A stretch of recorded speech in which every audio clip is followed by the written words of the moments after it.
Good morning, good afternoon, and good evening to everyone who joins us from around the world. We're so glad you're here. This is Andrew and Renee. Welcome to the Snack Series.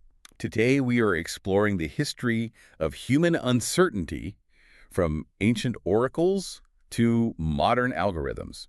I was thinking about this exact topic on the way into the studio today. Oh, yeah. Yeah, because I checked, I think 3 different weather apps before I even left the house. 3 of them.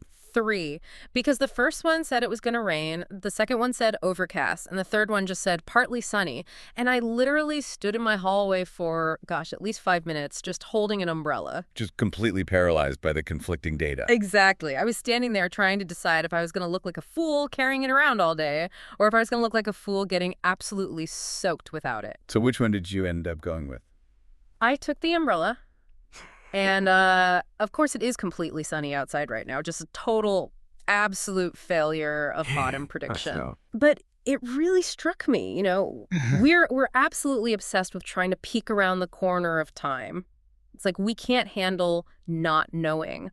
We doom scroll the election polls. We stress over stock market forecasts for the next quarter. We track hurricanes that are weeks away from even forming. We just cannot stand the unknown. I can't. It drives us crazy. And that right there, that is the defining anxiety of our species. Uh-huh. We live in this modern world that really tries to sell us the illusion that the future is knowable. Mm-hmm. That if you just have enough data points, enough computing power, enough weather apps, Right. the future ceases to be this terrifying mystery and just becomes a schedule, a predictable itinerary. Right. But what we're really digging into today is that for the vast, vast majority of human history, the future was not a schedule. It wasn't something you could model on a spreadsheet. It was a locked box. A completely locked box. Yes. It was a terrifying void where literally anything could happen to you at any moment. Precisely. And the story we are going to tell today, exploring all these historical sources, is really about that fundamental shift in human psychology and society. It is the story of how humanity moved from viewing the future as fate, a script written by the gods that you just had to endure, to viewing it as chance. Which is a very different concept. Completely different. Chance is a mathematical landscape. It's something you can actually manage, something you can hedge against, and maybe, if you're smart, even control a little bit. It's a massive psychological shift. And we are going to be talking about everything today. From reading the livers of sheep, which is honestly a bit gross, but we'll get into it, to the actual invention of modern insurance. And we'll see how ancient wisdom from places like India and Mesopotamia actually beat modern Western economics to the punch by, about 2,000 years. It really reframes everything you thought you knew about history. Yes, it does. So we're going to structure this conversation logically. First, we'll hit the foundations. This is what we think we know about how the ancients coped with the terrifying unknown. Setting the baseline. Right. Then we'll move into the active debate. This is where we realize that the history of economics and probability is definitely not what most of us were taught in high school. There's some major historical corrections there. Huge ones. After that, we look at the frontiers where modern technology is, in this really strange, poetic way, bringing us right back to those ancient methods. Closing the loop. Exactly. And finally, we'll look at the implications for all of us today, living in this highly complex society. So let's just get right into it. Section 1. Foundations. What we think we know. And I think we really have to start with that feeling I had standing in my hallway with the umbrella. That sheer anxiety. Is the universal constant of the human experience. Yeah. If you look at the source material we have today, specifically the research on oracles, omens, and answers, you realize very quickly that while our technology has changed drastically, our core worries really haven't aged a single day. This part really surprised me when I was reading through the materials. Because, I always pictured ancient divination like the Oracle of Delphi or the shamans throwing carved bones into a fire. I always pictured those rituals as being about these massive, epic, world-altering questions. Right, the Hollywood version of history. Yeah. Like, will Sparta fall to the invading army? Or will the harvest fail and doom us all?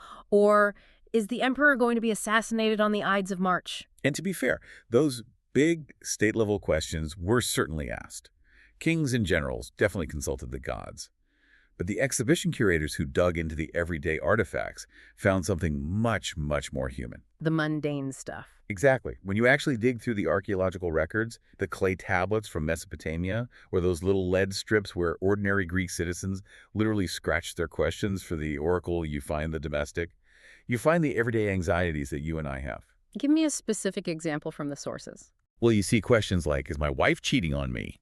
Or is this weird rash on my arm going to kill me? Or my personal favorite, should I buy this specific donkey? Or is the seller trying to rip me off? Wait, are you serious? People were actually bothering the gods, the creators of the universe, about buying a used donkey. Absolutely they were. Because to that specific farmer, that donkey represented their livelihood. It was a massive financial risk.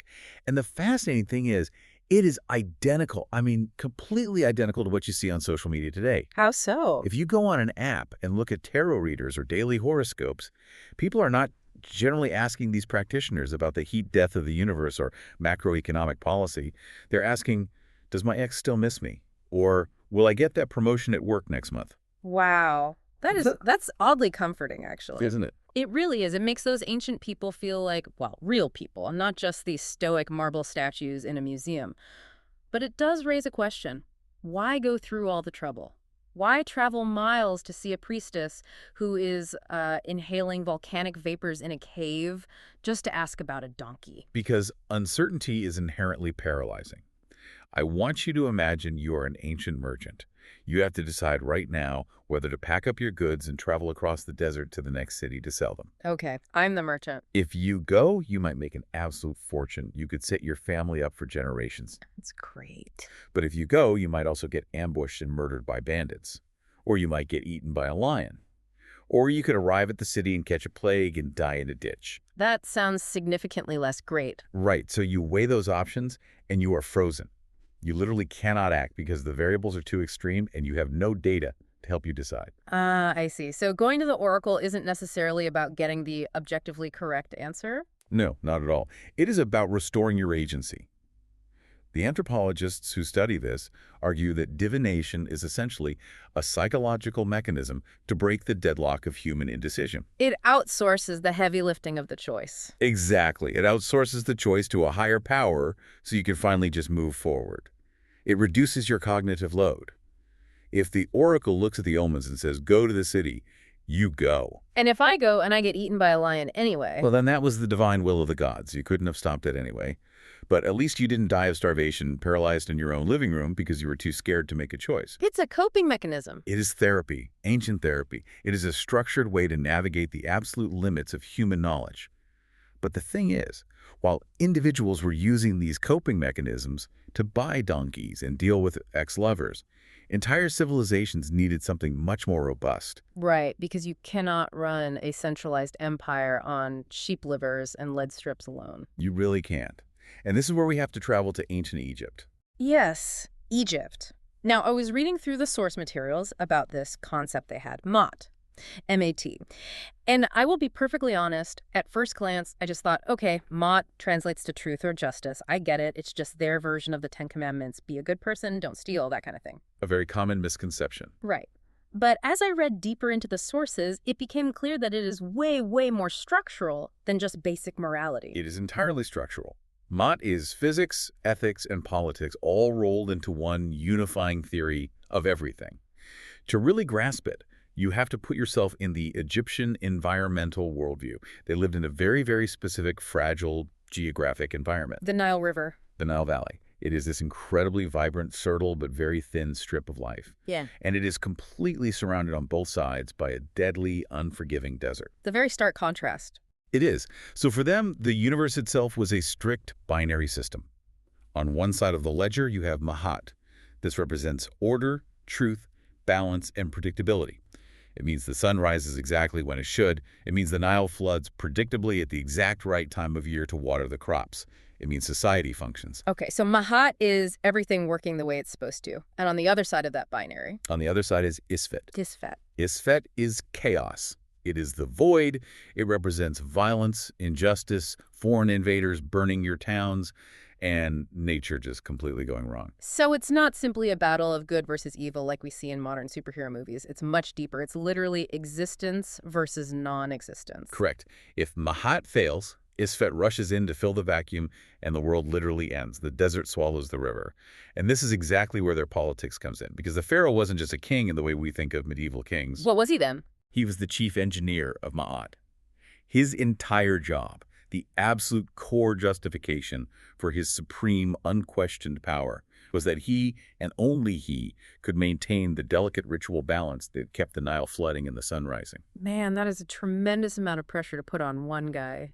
Just imagine waking up and thinking, hey, sorry the river didn't rise this year and everyone is starving. I guess I just didn't do the rituals hard enough.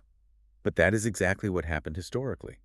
When the old kingdom of Egypt collapsed, historians point to extended periods of severe drought. The rain stopped, the Nile didn't flood, and the people didn't just say, oh, well, bad weather. They looked directly at the pharaoh and said, you are failing at your one job.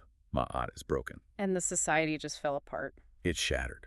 Because the psychological foundation of their predictable universe was gone. It really shows us that for the ancients, risk management wasn't about buying an insurance policy for your house. It was about performing cosmic maintenance to keep the universe from deleting itself. Okay, so Egypt is all about actively holding back chaos through order and ritual. But then as we move through the sources, we cross the Mediterranean Sea over to Greece and Rome. And the entire vibe, the whole philosophy, changes completely. We get introduced to the concept of fate. Fate, personified by the Moirai in Greece, the three fates. Right, the sisters who spin the thread of life, measure how long it's going to be, and then inevitably cut it. Yes. This feels, I don't know, it feels so much darker to me than the Egyptian view because Mahat feels like something you can actively participate in. You can live a good life, you can, quote unquote, do mat, but fate feels like something that just happens to you whether you like it or not. That is a highly astute observation. In the Greek and Roman mindset, there is this incredibly deep, pervasive streak of fatalism. And the sources really highlight this brilliantly with the mythology, specifically the myth of Zeus and the two jars. Oh, I loved reading about this one. It is just so wildly arbitrary. Walk us through the story. So the myth goes that Zeus, the king of the gods on Mount Olympus, he has these two massive ceramic jars sitting on the floor of his palace. One jar is absolutely full of blessings, health, wealth, good fortune, true love, maybe even just really good hair days. All the good stuff. All the good stuff. But the other jar is full of sorrows, sickness, poverty, getting your heart broken, dying young. And whenever a human being is born down on Earth, Zeus just kind of casually walks over and dips a cup in to give them their lot in life. And sometimes, according to the myth, he gives you a mix. He takes a little from the good jar, a little from the bad jar. You have a balanced life, some ups, some downs. Sometimes. Sometimes he doesn't mix it. Sometimes he just scoops a ladle of pure sorrow from the bad jar and hands it to you. Just a cup full of absolute misery. And the real kicker here, the part that is so terrifying, is that there is absolutely no reason for it. It isn't because you sinned. It isn't because you were a bad person in a past life. It isn't a test of your character. It's literally just whatever Zeus happened to scoop up that day. It is the ultimate expression of random cruelty. It is terrifying. But if you think about it psychologically, it also weirdly takes the pressure off the individual. It does, doesn't it? If your business fails or your crops die and it's just, well, Zeus gave me the bad jar today, then it's not really your fault. You didn't do anything wrong. You don't have to carry that guilt. Exactly. But this specific mindset, this deeply ingrained fatalism, had a massive, unintended side effect on the history of human progress. It literally stalled the development of science. Specifically, the science of probability theory. Wait, how did a myth about jars stall mathematics? Well, think about what probability actually is. It is the mathematical science of calculating future outcomes. It's trying to predict what will happen. But if you deeply believe that the future is already pre-written by Zeus or measured out by the three fates, why on earth would you try to calculate it? Ah, I see. It would be entirely pointless. It would be like sitting in a movie theater with a calculator, trying to mathematically predict the ending of a movie while you were watching it. The script has already been filmed, the outcome is locked. You just sit there and watch it unfold. So this sort of tyranny of predestination basically stopped some of the greatest minds in antiquity from doing the math. They just thought, why bother calculating the odds if the end result is already my unchangeable destiny? Precisely. The philosophical framework prevented the mathematical framework from ever developing. But, and here is the friction that I found so fascinating. In the sources, humans are massive hypocrites. We truly are. We are, because we walk around saying we firmly believe that everything is left up to fate, but then we go and act exactly like people who believe in practical survival. Because while the ancient Greeks were writing these beautiful, tragic plays about inevitable, inescapable doom, they were simultaneously out there building massive granaries to store food. Which brings us to the physical foundation of risk management. Because you can pray to the fates all you want in the temple, but when winter comes, you still need to put bread on the table. Right. And the source material points to this incredible study from Notre Dame about the world's oldest known granaries. This really blew my mind. We're talking about industrial-scale food storage from the deep, deep past. Yes. This is where the concept of risk management finally leaves the realm of religion and enters the physical engineering world. The Notre Dame study describes these massive grain silos discovered in the Near East, and they date back 11,000 years. 11,000 years. That is thousands of years before the pyramids of Giza were even a thought. That is before humanity even invented the wheel or writing. Long before. This physical storage of surplus food was arguably the very first thing we did as a species the moment we stopped hunting and gathering and decided to settle down. Because the moment you become a farmer, you realize a terrifying truth. Yeah. Nature is incredibly volatile. It's unpredictable. Very. One year you might have perfect rain and a bumper crop. You have more wheat than you can eat, but the very next year a drought hits or a swarm of locusts arise. If you were just living year to year, hand to mouth, your entire village dies in that second year. So you have to build a buffer. Exactly. You build a silo, Right. you take the surplus from the good year, and you lock it away to ensure against the bad year. It is the physical, ancient version of putting money into a savings account. And when you look at ancient Mesopotamia, they took this survival concept to an engineering level that is honestly hard to wrap your head around, even today. We always learn in school that the Mesopotamians were great because they invented cuneiform writing. But reading the sources, their real existential achievement was water management. Water was everything. They were situated between the Tigris and Euphrates rivers, and those are not gentle, friendly rivers. They fled unpredictably. Violently and erratically. The floods could wash away entire settlements in a day. And to make matters worse, the water in those rivers can be quite salty. If you just let that water flood your fields uncontrolled, the salt ruins the topsoil, and you can never grow anything there again. So what did they do? The Sumerians engineered their environment. They built thousands upon thousands of kilometers of artificial canals, mouth of dikes, and levees. They essentially built a giant terraforming machine to control the environmental risk. And the actual farming techniques weren't simple either. One of our sources from Farminaut, which, by the way, is just a fantastic name for an ag tech company, they detail how the ancients were using crop rotation and a concept called polyculture. This is a crucial piece of the puzzle. They were smart enough to know they couldn't just plant wheat in the same field year after year. Because that depletes the soil, right? Exactly. Wheat sucks all the vital nutrients, specifically nitrogen, right out of the dirt. If you plant it 5 years in a row, the soil turns to dead dust. So they realized they had to rotate their crops. They would plant wheat one season, and the next season they would plant legumes. Like lentils and peas. Lentils, peas, chickpeas, broad beans, because legumes are what we call nitrogen fixers. Their root systems actually pull nitrogen from the air and push it back into the soil, acting as a natural fertilizer. That is brilliant. And what about the polyculture aspect? Polyculture simply means planting multiple different types of crops together in the same area, rather than just massive fields of one single plant. Why is that better? Think about it from a risk perspective. Imagine you are a farmer, and you dedicate your entire farm to just growing barley. If a specific insect comes along or a specific fungus blooms that only attacks barley, your entire livelihood is wiped out in a week. You starve. Right. But if you plant a field with a mix of wheat, barley, chickpeas, and onions, the bug might come and eat all the wheat. But the bug doesn't eat onions or chickpeas. So you lose a fraction of your crop, but you still have enough food to survive the winter. Precisely. You survive. It is the biological root of modern financial investment strategy. It is the literal origin of the phrase, don't put all your eggs in one basket, but applied to seeds in the ground. So they're practicing complex diversification thousands of years ago. But to do all of this, to build the granaries, to dig the canals, to manage the crop rotations across different farms, that requires massive social organization. You cannot build a regional canal system by yourself. No. You need thousands of people digging in the mud together. You need managers to tell them where to dig. You need mathematicians to calculate the slope of the land so the water flows correctly. You need scribes to record who gets how much water. And you need a central authority to enforce those records. So if I'm understanding this correctly, the basic human fear of starvation, the need for systemic risk management, is actually what forced us to create the very first governments. In many ways, yes. The state apparatus was born out of necessity. The state exists, fundamentally, to manage the massive risks that are simply too big for any one individual or family to handle alone. That is incredible. And honestly, it leads us perfectly into our second major section of the day, the active debate. Because usually when we start talking about the history of the state managing the economy or the origins of statistical thinking, the history books always start in Europe. Always. Right. We talk about the Enlightenment, we talk about Adam Smith writing The Wealth of Nations, or maybe we talk about some guys drinking tea in a London coffee house in the 1700s. That is the standard, accepted Western narrative.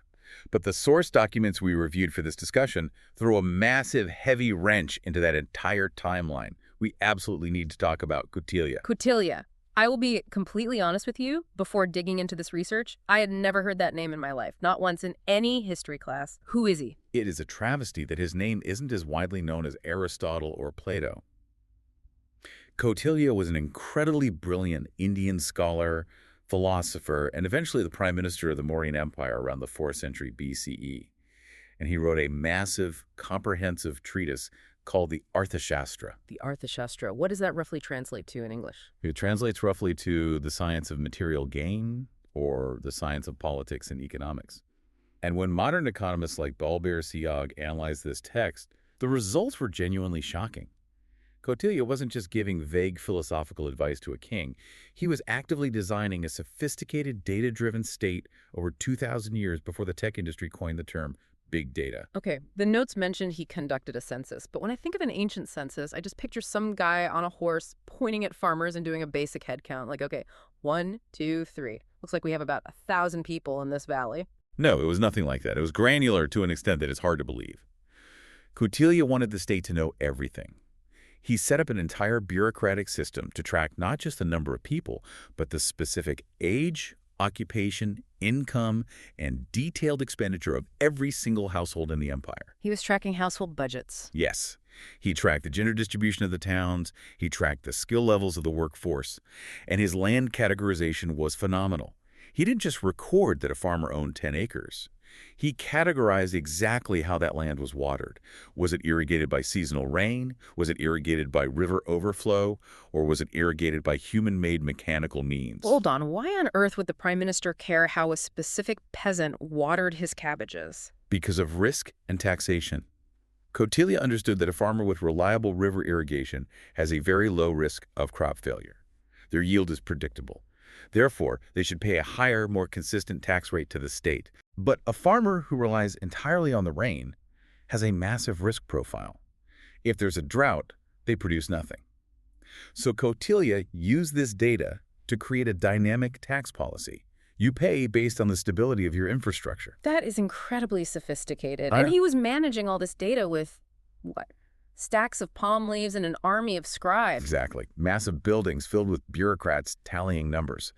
But what really cements him in this active debate category, what really rewrites the history books, is his mathematical understanding of economic risk. He wrote specific binding rules for state merchants. The shipping rule. I remember reading this part. It's brilliant. Lay it out. So he officially advised the state and any merchants operating within it that they must strictly limit the amount of high-value goods placed on any single ship or trade caravan. Right. So if you are a merchant and you have a massive stockpile of gold, silk, and spices, you do not load it all onto one giant boat. You split it up. You split it across 5 or 6 smaller boats. Because if a storm hits or pirates attack and one boat sinks, you only lose 20% of your wealth. You don't lose everything. You aren't ruined. He fundamentally, mathematically, understood the risk-return trade-off. He understood portfolio diversification. In the Western historical tradition, we usually credit this level of financial abstraction to the Dutch or the English in the 17th or 18th centuries. But Kautilya was formally structuring these policies in India while Alexander the Great was still marching his armies around. It really makes you pause and wonder just how much human history and brilliant science we have missed out on simply because we in the West weren't looking in the right libraries. It does. It shifts the center of gravity of economic history eastward. It really does. But speaking of things that took humanity way too long to figure out, I want to pivot and talk about dice. Ah, yes. The great birth of probability puzzle. This specific puzzle just drives me crazy because anthropologists tell us that Humans have been gambling literally since we had opposable thumbs. We have dug up ancient tombs from Egypt and Mesopotamia that are 4,000 years old, and what do we find? Dice. We find board games. We find gambling tokens. People love to bet. They do. So why, and I really mean, why did it take until the year 1654 for anyone on the planet to actually figure out the basic underlying math of probability?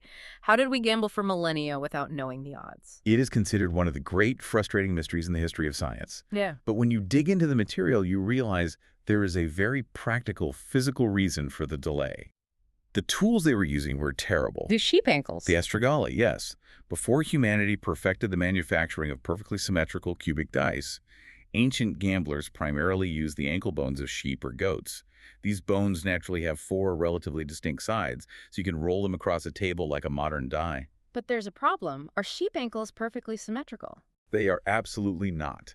They are organic bones, they are lumpy, uneven, and weirdly weighted. Right. And, more importantly, every single sheep is biologically different.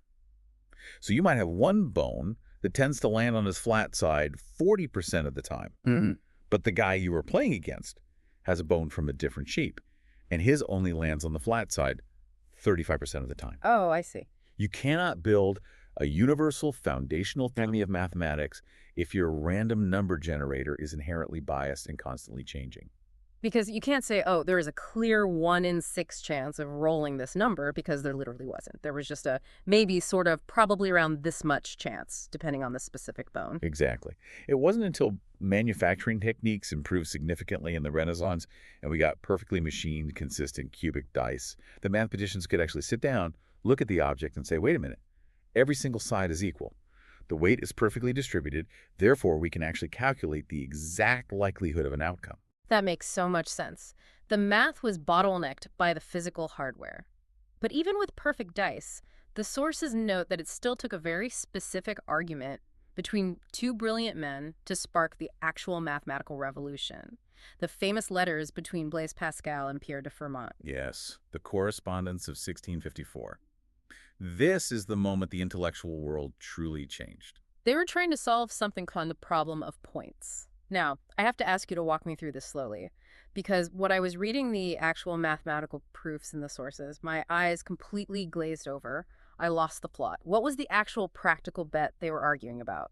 It's actually a very simple scenario once you ground it in reality. Mm-hmm. I want you to imagine that you and I are sitting at a table in a tavern and we are playing a simple coin flip game. Okay, I've got my coin. If it lands on heads, I get a point. If it lands on tails, you get a point.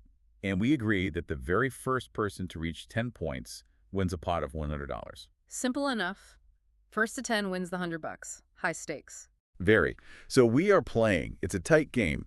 We get to a point where I currently have 9 points and you have 8 points. Okay, so you are winning. You only need 1 more point to take the money. I need 2 points. Right. But suddenly, right before we flip the coin again, the tavern catches on fire. Or the police raid the gambling den. Whatever the crisis is, we have to grab the money and run into the street. The game is permanently interrupted. It is over. We cannot finish it. Got. We are standing in the alleyway holding the $100. The question Pascal and Fermat asked was, how do we mathematically fairly split this money? Well, my immediate gut reaction, if I'm standing in that alley, I would say, I have 8 points, you have 9. We played 17 rounds. So maybe we divide the pot based on the rounds we already played, like a percentage of the past. That was exactly the medieval solution. Most people prior to 1654 would say split it based on the history of the game. But Pascal and Fermat didn't like that. No, they didn't. They argued that looking backward was fundamentally flawed. They said the past points don't matter anymore. We have to figure out a way to look into the future. But how do you look into the future of a game that was canceled? The game never happened. It doesn't exist. It doesn't exist in reality, but it exists in potentiality. They realized they could imagine and map out all the possible universes where the game did finish. Okay, you're losing me a bit. Map out the universes. Think of it as a branching tree of timelines. Let's look at the very next theoretical coin flip. There is a 50% chance it lands on heads. If it does, I get my 10th point and I win the game immediately. Right. Timeline A, you win on the first flip. But there's a 50% chance it lands on tails. If it does, you get a point. Now the score is tied 9-9. Okay. Timeline B, we tie. If timeline B happens, we have to flip one more time to decide the winner. And that final flip is a 50-50 split. So when you map out every single branch of that tree of future possibilities, you discover something profound. In 75% of the possible futures, I eventually win. And in 25% of the possible futures, you pull off a comeback and win. So, we split the pot based on those future probabilities. Precisely. Because I own 75% of the potential futures, I get $75. You get $25. That's incredible. It makes perfect logical sense when you explain it, but it is completely counterintuitive at first glance because I'm essentially paying you out for coin flips we never actually made. You are paying for the exact probability of those unplayed games. Yeah. And that concept was the massive breakthrough for humanity. They realized that the future wasn't just this foggy, unknowable void controlled by the fates. It wasn't a mystery.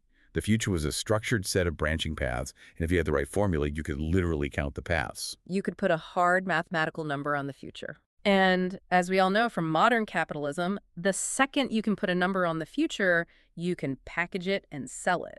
Enter the massive, world-altering industry of insurance. Right. Which, again, has ancient roots that predate Pascal by a long shot. The sources talk about this early financial instrument called bottomry, which I have to say is just a terrible word. It sounds like a gastrointestinal issue. It does sound awful, but the term refers directly to the bottom or the hull of a ship.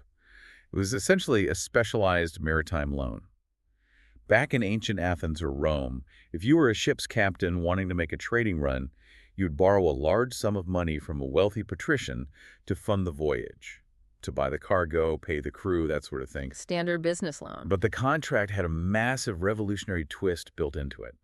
If your ship encountered a storm and sank to the bottom of the sea, or if you were boarded by pirates and lost the ship, you did not have to pay the loan back. The debt was entirely forgiven. Wait, really? That sounds amazing for the captain. That's just free money if I crash my boat. Well, it certainly wasn't free, because the lender wasn't doing this out of charity. They offset the massive risk of the ship sinking by charging astronomical interest rates. If a normal, safe land-based loan carried an interest rate of, say, 10 or 12%, a bottom tree contract might charge 20, 30, or even 40% interest upon a safe return. Ah, so that massive extra premium of interest was effectively the cost of the insurance policy. Exactly. The wealthy lender was mathematically betting that the ship would survive the trip and collecting a premium for taking on that risk. The captain was actively hedging against total financial ruin in case of a shipwreck.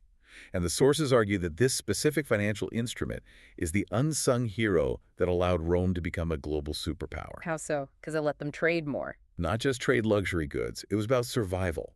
At its peak, the city of Rome had 1 million citizens living inside it.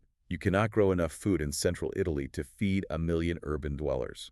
Rome desperately needed millions of tons of grain imported from Egypt every single year just to prevent mass starvation and rioting. And Egypt is a long, incredibly dangerous sea voyage away across the Mediterranean. Exactly. Storms, hidden reefs, pirate fleets. It was a perilous journey. Without the financial shield of bottomry contracts, individual merchants simply would not have taken the risk. If losing one ship meant your family was sold into slavery to pay the debts, you would stay in port. The risk was too high. Way too high. But with bottomry absorbing the worst-case scenario, the ships sailed, the grain arrived, the empire functioned. Modern historians argue that the Roman Empire wasn't just built on the swords of the legions, it was built on maritime insurance. It's wild to think about it that way, because today we generally view insurance as this incredibly boring, bureaucratic, paperwork-heavy annoyance. You know, you hate dealing with your car insurance. But historically, it's actually the essential grease that allows the gears of civilization to keep turning. It fundamentally transforms a society-ending catastrophe into a manageable cost of doing business. But the real leap, the moment where the modern world truly comes into focus, is when you finally combine the rigorous math of Pascal and Fermat with the commercial insurance concept of the Romans. And that synthesis gives us life insurance. And we owe that conceptual leap to a man named John Grant, who delightfully was not an Oxford mathematician or a royal astronomer. He was a haberdasher in London in the 1600s. A haberdasher? He sold hats and buttons. Thread, needles, buttons. But he had a brilliant analytical mind. He started looking at these weekly publications in London called the Bills of Mortality. What were those? Literally just lists of who died in the city that week and what they died from. Plague, fever, accidents, old age. Most people just read them out of morbid curiosity. But Grant started compiling the data. He started counting and organizing. Finding the patterns. Exactly. He realized a profound truth. He could not possibly predict when you individually would die. That was still a mystery. That was still up to fate or God. Right. I could get hit by a runaway horse tomorrow. You could. But if he looked at a large enough group, say 10,000 men living in London who were exactly 40 years old, he could predict with frightening laser-like accuracy exactly how many of them would die in the next 12 months. This is the law of large numbers. The foundational principle of modern statistics. Individual life is entirely random and unpredictable. But aggregate life, the mass of humanity, forms a beautiful, highly predictable mathematical pattern. And once you have the pattern? Once you have the pattern, you can price the risk accurately. You can say, statistically, there is a 2% chance a man of this age dies this year, therefore we will charge him X amount for a policy that pays out Y to his widow. You could literally sell a policy betting on death. It is such an incredible conceptual journey. We have gone from an anxious, ancient farmer going into a dark cave to ask an oracle, am I going to die this year? To a modern actuary sitting in an office calculating, statistically, exactly 1.4% of people in your demographic bracket will die this year. We successfully turned the ultimate human fear of death into a manageable data point. And that data-driven mindset has conquered the world. We are now completely surrounded by it. We are swimming in predictive data, which actually leads us perfectly into our third major section, frontiers. Right. What is happening now and what might change everything about how we manage the unknown? Because we have reached a very weird point in technological history.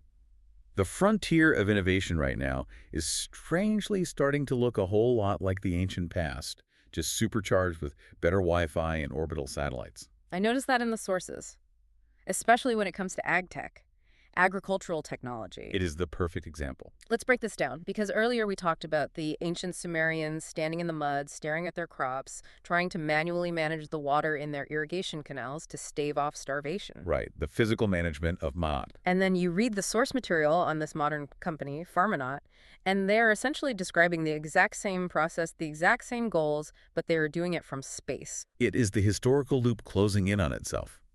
Today, modern ag tech utilizes highly advanced, multispectral satellite imagery to monitor massive industrial farms. Let me stop you there. Break that term down for us. What does multispectral imagery actually mean in a practical sense for a farmer? Sure.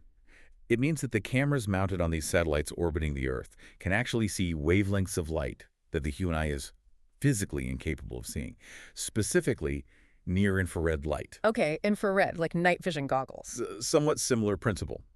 When a plant is healthy, well-watered, and photosynthesizing efficiently, its cellular structure reflects near-infrared light in a very specific bright pattern. But the moment that plant becomes stressed, maybe it's slightly dehydrated or it's lacking nitrogen in the soil, its internal structure changes, and it reflects that infrared light very differently. It dims. Effectively, yes. So the satellite looking down from space can actually see that a specific acre of corn is getting thirsty days or even weeks before the corn actually turns yellow or looks visibly dry to the farmer standing right next to it in the field. That is wild. It sees the invisible biological stress signals before the physical symptoms manifest. Exactly. And this early warning system allows farmers to execute what is called precision irrigation. Instead of just blindly flooding the entire 100-acre field with water, which is what the Sumerians had to do, wasting massive amounts of a precious resource, the modern farmer can target the water delivery. They can send water only to the specific plants that the satellite says are thirsty. Wow. It is incredible efficiency. It really is the ancient Egyptian concept of maintaining perfect order and balance against chaos, but executed at the microscopic level of the individual plant. It is. And the agricultural sources also spent a lot of time discussing the integration of blockchain technology into our food supply chains. Now, I have to be honest here. Usually when someone brings up blockchain in a conversation, my brain immediately thinks of crypto bros trying to sell me an overpriced digital drawing of a monkey. I roll my eyes a bit. But in this context, reading the sources, it actually seems incredibly useful. In the context of global supply chains, blockchain is fundamentally a technology of trust. Think back to an ancient local village market in Mesopotamia or medieval Europe. If you went to the market to buy a sack of barley from a farmer, you looked that farmer directly in the eye. Right. You probably knew exactly where his field was located. You knew his family. You had complete localized trust in the product because the transaction was deeply personal. I knew it wasn't poison because I knew the guy who grew it. Exactly. But in our modern, hyper-globalized food system, you and I have absolutely no idea where our food comes from. When I buy a bag of coffee beans at the supermarket, I don't know the farmer, I don't know the shipper, I don't know the roaster. The chain is too long and completely opaque. So where does the blockchain come in? Blockchain creates an immutable, unfakeable digital ledger. It can literally trace that specific coffee bean from the exact patch of dirt it was grown in, onto the cargo ship, through customs, into the roasting facility, and all the way to your morning cup. It records every single step cryptographically.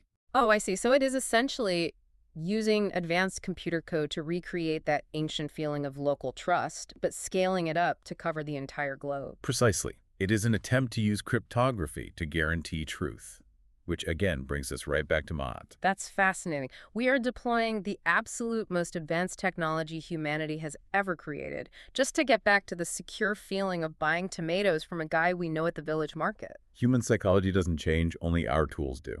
Very true. But speaking of advanced tools, we absolutely have to address the elephant in the room when it comes to the future. Artificial intelligence, AI. The ultimate predictive engine. Right. Now, the common narrative we hear all the time in the news and documentaries is that AI is this wholly modern invention. We are taught that it was cooked up in a computer lab at Stanford or MIT by some guys in white shirts and skinny ties back in the 1950s. That is the Silicon Valley origin story. But the source document we reviewed regarding the Islamic Golden Era basically looks at that narrative and says, hold on a minute, let's look at the actual math. It really is a massive historical correction. It is. Because if you truly trace the intellectual DNA of artificial intelligence back to its roots, it doesn't lead to California. It leads directly to the House of Wisdom in Baghdad, flourishing between the 9th and 12th centuries. The sources highlighted 3 major figures from this era who laid the groundwork. Let's go through them, because this was eye-opening. First up, Al-Khwarizmi. Al-Khwarizmi is universally recognized as the father of algebra. He literally wrote the book on it. But for our purposes regarding AI, his most important contribution is right there in his name. When his works were translated into Latin, his name was written as algorithmi, which is where we get the modern English word algorithm. We use that word constantly today. You know, the YouTube algorithm showed me this video, or the algorithm is hiding my posts. But if we strip away the tech buzzwords, what is an algorithm, fundamentally? Fundamentally, an algorithm is simply a recipe. It is a strict, step-by-step, logical set of instructions designed to solve a specific problem. Before Al-Khwarizmi, mathematics across various cultures was often just a loose bag of tricks. A geometer in Greece might have a neat trick for finding the area of a circle, while an Indian mathematician had a different trick for division. It wasn't standardized. It wasn't systematic. No. Al-Khwarizmi developed a generalized, systematic method for solving complex equations using standardized logical steps. And here's the crucial connection. Without that foundational structured logic, you physically cannot write computer software. Every single line of code running the internet today is a direct philosophical descendant of his work in Baghdad. Okay, so Al-Khwarizmi gives us the structured logic, the recipe. Then the sources move on to Al-Kindi. Al-Kindi was a brilliant polymath who wrote on everything from philosophy to medicine. But his specific contribution to the AI lineage is his pioneering work in cryptanalysis, the science of breaking secret codes. He actually wrote a comprehensive manual on how to decipher encrypted messages used by rival states. But how do you systematically break a complex code back in the 9th century when you don't have a supercomputer to run millions of combinations? You use a technique he developed called frequency analysis. Al-Kindi realized a fundamental mathematical truth about human language. In any given language, certain letters appear much more frequently than others. Right. Like in English, the letter E is everywhere, but Z is super rare. Exactly. So Al-Kindi deduced that if you intercept a scrambled message, just a page full of random, meaningless symbols, you just start counting. If a particular weird symbol appears over and over again, more than any other symbol on the page, statistical probability dictates that symbol is probably the letter E, or the Arabic equivalent. Wow. So he was using statistical probability to find hidden patterns in raw data. Yes. He was using math to extract meaning from noise. And Andrew, sorry, my friend, that process is the exact, literal definition of modern machine learning. When we train an AI model today, we feed it billions of text documents and say, find the hidden statistical patterns. Al-Kindi was fundamentally the world's very first data scientist. That is just incredible. Okay, so we have the logic, we have the data analysis, and finally, the sources bring up the fun one, Al-Jazari. The robotics guy. The master engineer. Al-Jazari built what they called automata. These were highly complex, programmable mechanical machines. You have to describe the hand-washing robot from the sources because after reading about it, I desperately want one in my house. It was an engineering marvel for the 12th century. Imagine a beautifully crafted, life-size statue of a woman holding a pitcher of water. She is situated next to a brass washing basin. Okay, picture it. When a guest comes up and washes their hands, the water level in the basin drops. This physical change triggers a hidden internal mechanism involving floats, hydraulics, and complex gears. The statue's arm physically moves, tipping the pitcher to pour fresh water into the basin for the next guest. Then another series of gears engages, and a mechanical arm extends to hand the guest a fresh towel and a comb. That is completely unbelievable. A fully automated mechanical servant in the 1100s. It was. And it was programmable in the sense that the internal camshafts and gears could be swapped out to change the sequence of the robot's actions. Yeah. It reacted to environmental inputs, the water level dropping, and executed specific physical outputs pouring the water. It really just proves that the human dream of creating artificial life, of automating our labor so we don't have to do it, is an ancient dream. It is not new. We have just swapped out Al-Jazari's brass gears and water pipes for silicon microchips and electricity. Exactly. The hardware evolved, but the desire remained the same. So when you look at modern artificial intelligence, it is truly a grand reunion tour of these three historical pioneers. It is Al-Khwarizmi's step-by-step logic, fueled by Al-Kindi's statistical pattern recognition, driving Al-Jazari's dream of automated execution. It is a beautiful synthesis of human thought across centuries. It is beautiful. But, as the sources warn us, it also brings us to a much darker, much more dangerous point in our modern society. The danger of trusting the machine too much. Yes. We have built these incredibly powerful, almost magical tools. We have satellites analyzing infrared crops. We have machine learning algorithms that can predict what shoes I want to buy before I even know I need shoes. But the question the economists are asking is, are we actually safe? Which perfectly introduces this critical concept from the CFA Institute source material. Radical uncertainty. This is perhaps the most important distinction we will talk about today. Because in everyday conversation, you and I tend to use the words risk and uncertainty completely interchangeably. Right. They mean the exact same thing to the average person. But in the realm of high-level economics and statistical modeling, they're vastly different concepts. In fact, they're practically opposites. Give me the breakdown. Explain the difference. Okay. Risk is best understood by picturing a casino. Imagine you are standing at a roulette table in Vegas. You place a bet. You do not know if the little white ball will land on red or black. The immediate future is unknown. So that feels like uncertainty. It feels like it, but it isn't. Because while you don't know the exact outcome, you completely know the parameters of the game. You know the exact odds. You know there are 38 pockets on the wheel. You know the payouts. More importantly, you know that the roulette wheel is not going to suddenly catch fire or turn into a dragon or float away. The rules of the universe inside that casino are fixed and knowable. Okay, I understand. That is calculable risk. So what is uncertainty then? Uncertainty is the actual real world.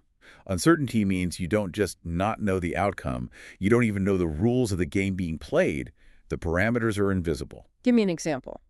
In a state of radical uncertainty, maybe the casino does catch fire while the ball is spinning. Maybe the currency you were using to place your bet suddenly becomes completely worthless mid-spin because a foreign government collapsed. Maybe a global pandemic breaks out and the casino is shut down indefinitely. Things you cannot possibly assign a mathematical probability to because they are entirely unprecedented. Exactly. And the core argument from the CFA Institute source is that our modern financial and political institutions have fallen into a massive, dangerous trap. We have convinced ourselves that the entire messy, complex world operates like a neat little casino. We treat radical uncertainty as if it were just calculable risk. We confuse the map for the actual territory. We do. We build these incredibly elegant, highly complex mathematical models, things like the value at risk model or the Black-Scholes equation for pricing options. And because the math is so beautiful and spitting out such precise numbers, we feel incredibly safe. The computer tells the banker, don't worry, there's only a 0.05% chance of a catastrophic market crash this year. And the banker believes the number. They bet trillions of dollars on that number. And then 2008 happens. The housing market collapses in a way the models explicitly said was mathematically impossible. Or look at 2020, COVID-19 happens. Global supply chains freeze instantly. None of the models predicted a global lockdown. Because a global lockdown wasn't in the programming. It was a radical uncertainty event. We have become so arrogant, so incredibly good at calculating narrow risk, that we have entirely forgotten how to psychologically handle surprise. We have deluded ourselves into thinking we finally pried the locked box of the future completely open. But the box is still locked. We just painted a very detailed spreadsheet on the outside of it. That is a brilliant way to put it. Which leads us directly into our final section of the day, implications, ethics, economics, and society. Because when we get this fundamental distinction wrong, when we mistake the chaotic real world for a predictable casino, things don't just hiccup. They break massively. They collapse. The source document titled Collapse, Environment, and Society was genuinely fascinating, primarily because it aggressively pushes back against the Hollywood blockbuster version of how civilizations fall. The single cause fallacy. Right. In the movies, the end of the world is always one giant cinematic event. A massive asteroid strikes the Earth. A zombie virus escapes a lab. A supervolcano erupts and blocks out the sun. Boom, instant collapse. It makes for great cinema, but terrible history. Because the archaeological record shows us that human societies are deeply coupled systems. It is almost never just one single bad thing that brings an empire down. It is always the interaction between the physical environment and the social structure of the civilization. The source used a very specific, great word to describe this process: concatenation. Concatenation, yes. It's a great Scrabble word. What does it actually mean in this context? It means a linking together of events, a chain reaction of compounding failures. To understand it, look at the famous Bronze Age collapse around 1200 BCE, where multiple massive empires around the Mediterranean basically fell apart simultaneously. How did it happen? It wasn't just a drought, it was a concatenation. First, you have a severe multi-year drought. Bad, but survivable. Right. But the drought causes widespread famine. The famine causes desperate mass migration of starving people across borders. The mass migration destabilizes local governments and breaks international trade routes. Okay, the dominoes are falling. Because trade is broken, kingdoms can no longer import tin. Without tin, you cannot smelt bronze. Without bronze, you cannot forge new weapons or armor for your soldiers. Because your soldiers are poorly equipped, the government loses its monopoly on violence, which leads to internal civil war and total systemic collapse. It really is like a massive game of Jenga. You pull one block out, the rain stops, and the tower wiggles a bit. You pull a second block out, trade stops, it gets shaky. You pull that third block, and the entire structure comes crashing down on the table. That is the exact mechanism. And the crucial lesson the historians point out is that the key to avoiding collapse isn't trying to stop the drought. You can't stop the drought. The key is resilience. Resilience, meaning what, practically? It means the societal capacity to quickly adapt to a shock. If the ruling elites are rigid, if they refuse to change their taxation policies during a famine, if they censor bad news so accurate information doesn't flow upward, the society becomes brittle. And brittle things snap. And speaking of information flow and managing internal dynamics, this brings us right back to our old friend from India, Kautilya. The master of practical statecraft. We briefly skipped over this earlier, but the Arthashastra has an entire section dedicated to something very specific: insider threats. The human element of risk. Because you can build the thickest stone walls and the largest grain silos in the world, but if the guard working the night shift is angry at the king and opens the gate for the enemy, you still lose your empire. Exactly. Kautilya fundamentally understood that human psychology is the biggest vulnerability in any system. He actually identified and categorized 4 distinct types of disgruntled individuals who are most likely to betray the state or their employer. And honestly, reading this list, it felt like I was reading a modern corporate HR manual on why good employees quit. It is amazingly prescient. Let's go through his 4 categories. Okay, type 1, the enraged. The enraged. These are the individuals who feel deeply insulted, lied to, or publicly humiliated by the leadership. They are operating purely on a desire for revenge. Very dangerous. Okay, type 2, the frightened. The frightened are the people who genuinely believe they are about to be fired, demoted, or punished. Because they feel for their livelihood or their safety, they decide to strike first to protect themselves. A preemptive betrayal. That makes sense. Survival instinct. Type 3, the greedy. Simple and classic. These are people who might be perfectly safe and well treated, but they simply want more money, more land, more power. They will sell out the system to the highest bidder without a second thought. And finally, type 4, the proud. The proud are the egoists. They're the ones who obsessively crave fancy titles, public recognition, and high social status. If leadership ignores them or fails to sufficiently stroke their ego, they become intensely resentful and turn on you just to prove their own worth. It is just amazing to me. We are talking about a text written in ancient India over 2 millennia ago, and I am sitting here literally picturing 3 different people I have worked with in modern office buildings who perfectly fit these exact psychological profiles. Human nature is the one true constant. And Kautilya's advice on how to handle these threats was profound. He didn't just say, identify the traitors and throw them in the dungeon. He said, actively manage them. Manage the emotions. Yes. If a key general is angry, address the root cause of the anger. If your advisors are frightened, clearly reassure them of their safety. Feed the greedy within reason to keep them loyal. And flatter the proud with titles that cost the state nothing but secure their devotion. That is true. Systemic risk management. It is recognizing that the single biggest, most volatile variable in your entire empire isn't the weather, it is the human heart. That is heavy. So bringing all of these threads together, we have looked at roughly 4,000 years of human history today. We have traced the path from the cosmic balance of Matat to orbital farming satellites. We have gone from tossing asymmetrical sheep bones in the dust to developing the elegant math of probability theory. We have mapped the human genome, split the atom, and put computers in our pockets. And yet, I still woke up this morning, checked my phone, and felt genuine anxiety about whether or not it was going to rain. Because the core feeling never leaves us. The final source we reviewed, coping with uncertainty, really brings this entire journey full circle. It really does. It argues that we haven't actually eliminated the oracle, we have just digitized it. We treat massive data sets and search engines as our new digital gods. We do.